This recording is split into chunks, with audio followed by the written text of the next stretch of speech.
If you guys have been watching my YouTube shorts, hopefully you've been enlightened while slightly being entertained, but now it's time to get down to real business. It's time to settle the score once and for all. I'm calling this the main event. Okay, some of you guys have been asking me why the get up if I'm not a real doctor. Well, knowledge is key, my friend, and this get up is to remind you that I have more knowledge in photobiology and the effects on plants and animals than a whole hospital full of MDs. And with that, I'm going to unleash 30 years of knowledge on you to settle the score once and for all. Who has the best LED light for cannabis? Spoiler alert, none, not a zip. There is not an LED light on the market today that satisfies the entire needs of a cannabis plant. Okay, it's gonna get ugly. I'm gonna call some people out. I'm gonna say some things that go against what you've been told. I'm gonna challenge the thoughts out there for one reason only, to encourage a true smackdown, drag-out fight for the truth. Why? Because you know who wins in all this? You.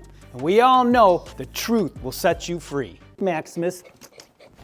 Okay, you're kind of hot too. Okay, stop.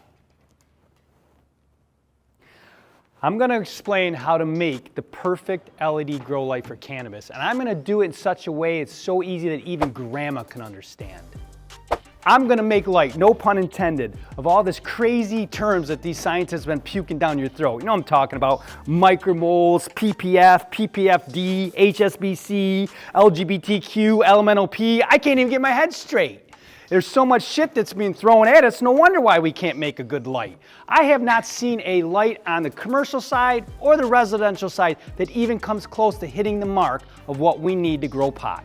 Maybe to make the perfect light, you actually have to use your head to design something instead of just taking some colored LEDs, throwing them together and attaching them to a driver and calling it a grow light. I can't believe some of the junk that's being unboxed out there. It's crazy. You'll never see me doing an unboxing unless the company wants the truth, and from what I've been seeing, that truth will not set you free. Now I'm gonna sidetrack for a moment.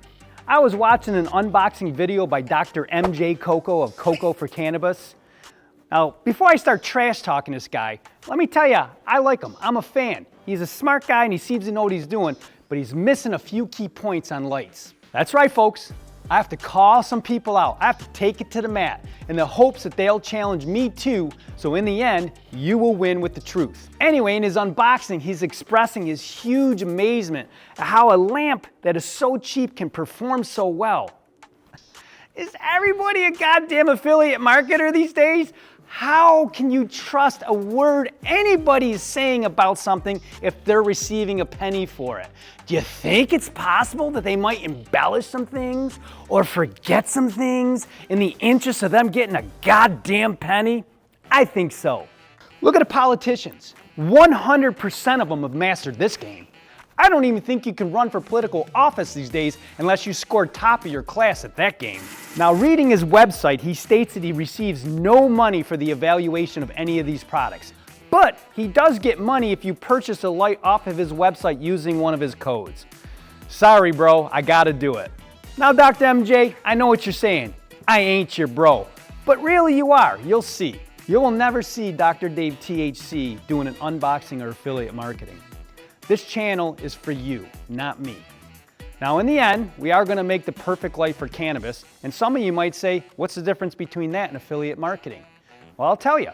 If we make any penny at all, it's not gonna go to me, it's gonna go to my charity, Team Rise Above, which focuses on helping inner city kids graduate high school. Yeah, so there's that. How's that for affiliate marketing? I'll tell you why it's so cheap. It's because they make the light with LEDs and components that you clearly discussed the problem with in your video. They won't last. You left one important thing out. Maybe you did it on purpose, maybe you didn't know, but it's called the TM21 and LM80 report. What are these reports? Let me tell you. First, let's start with the LM80 report. This is where they take 25 LEDs, they line them up, they turn them on, and they run them for 9,000 hours. At any point during that 9,000 hour, if just one LED fails, game over, you lose. And during that 9,000 hours, at every 1,000 hour interval, they stop and take a data reading, put it into a table, and they formulate the well-known LM80 report. What do they do with that data?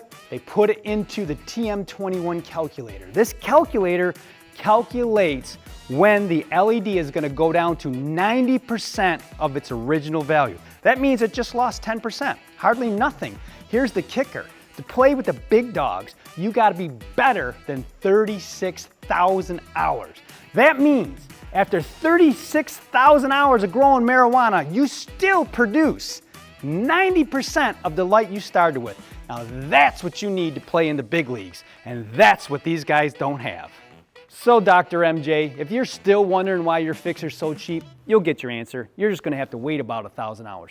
But that doesn't even scratch the surface of what's going on over there in China where these lights are made. I can't believe the shit that's going on. Have any of you seen the fake egg?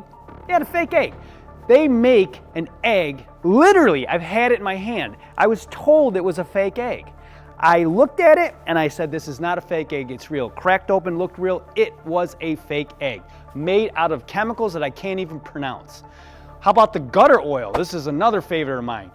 They have a trough system under a lot of the streets in China where all the shit from last night's cooking, garbage, I don't know if there's any feces in there, but it just looks like shit.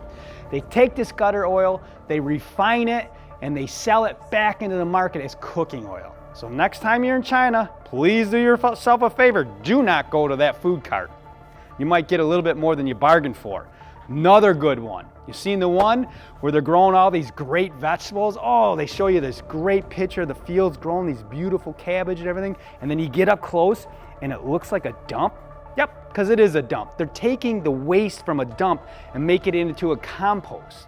You know, the kind of compost we would do with leaves and worms and all that good shit. They're using shit. I see tampons and batteries and it's gross.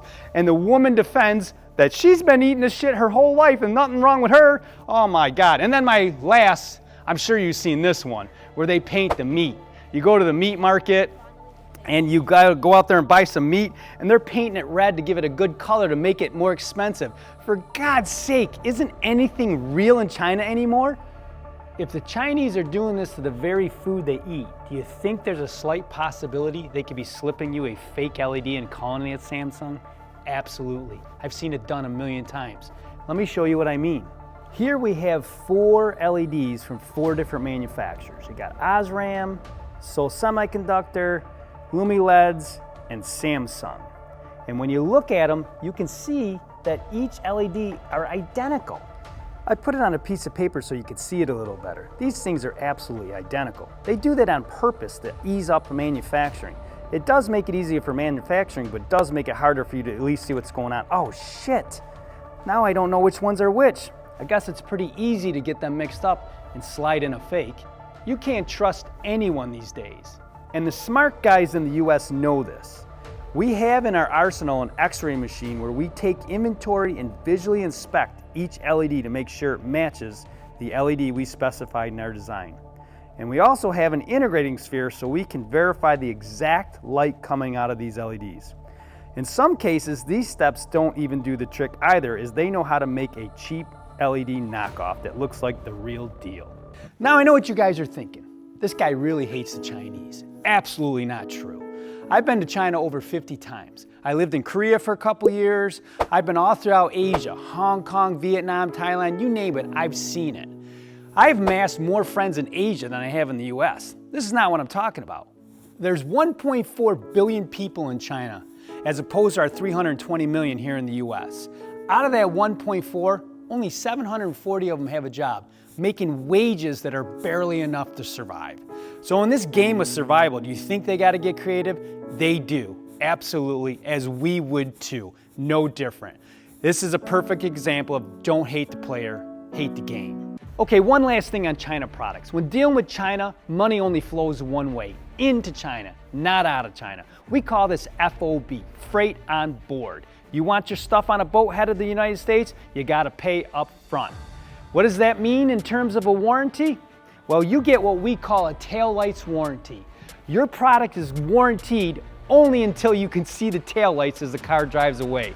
Get that. So all you TikTokers out there who just love TikTok Shop, you better be aware of that, because TikTok Shop is just a front for Alibaba and they keep your money.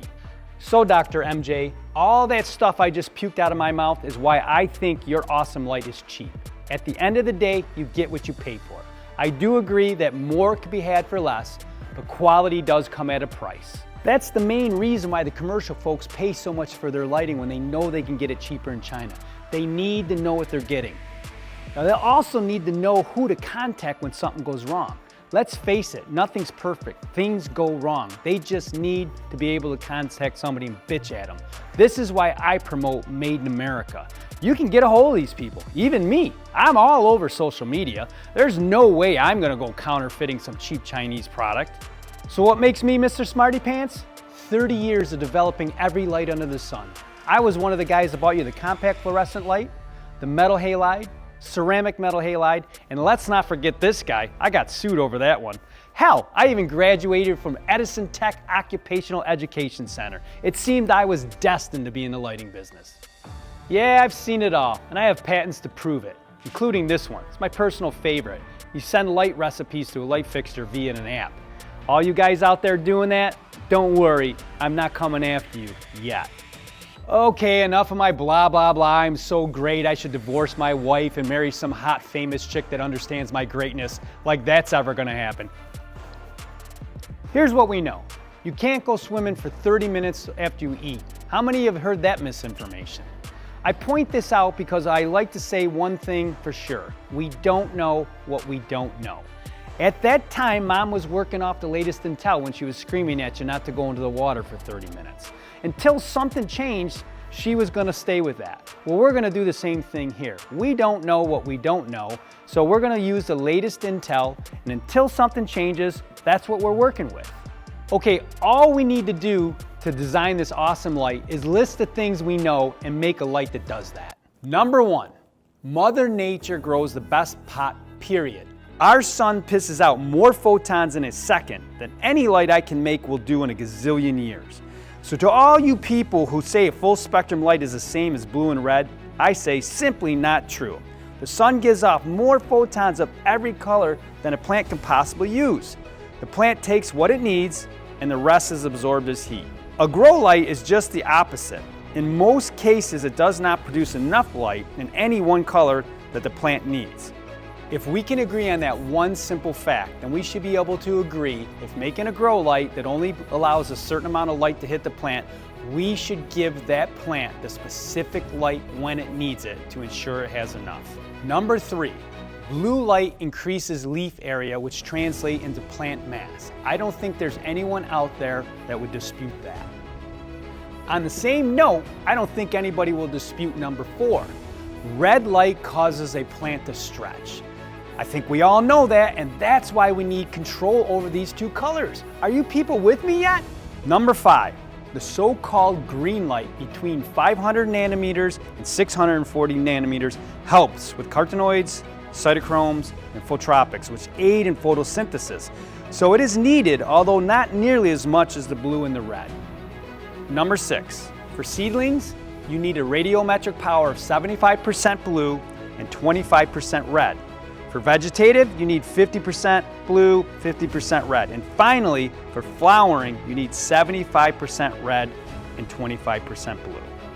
Number seven, and very critical, you need to adjust the daily light integral throughout the entire grow process. Finally, number eight, there are two ways to cause a cannabis plant to flower. Shorten the light hours, which reduces the DLI at a time when you need it most, or you can remove the 730 nanometer far red, which causes the same effect while keeping the light on to maintain the required DLI. There you have it, the 8 things we know and the 8 things we need to address in the best of class grow light. Okay, we've come a long way. We now know what we need to know to make this great light. In summary, we need to make a grow light that gives off a lot of blue, a little bit of green, a lot of red, and some far red, and we need to be able to adjust it throughout the entire grow cycle. It also has to be cheap, and it has to be operating 90% of its original light after 36,000 hours. It can be done, so now let's go do it.